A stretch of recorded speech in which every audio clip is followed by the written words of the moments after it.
মা আজকে কি বানিয়েছো রান্নায়? আজকে ভাত। অল্প দেবে আমায়, আর একটু কমাও, বেশ আর একটু কমিয়ে নাও।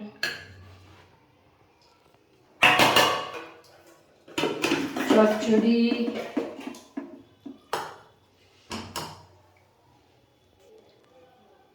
কিসের চচ্চড়ি? এটা পালং শাক, শিম, বেগুন এইসব দিয়ে একটা চচ্চড়ি, ডাল,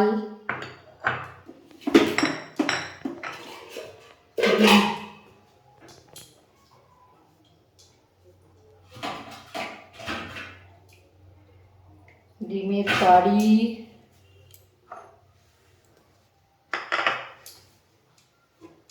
আমার জন্য আলাদা ডিম ভাজাটা আছে?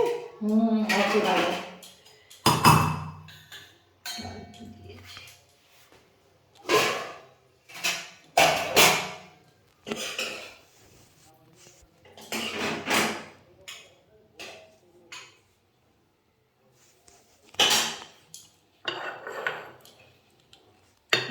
এটা কচু আলুর তরকারি, চাটনি। বাহ, খুব সুন্দর দেখতে লাগছে। হ্যাঁ।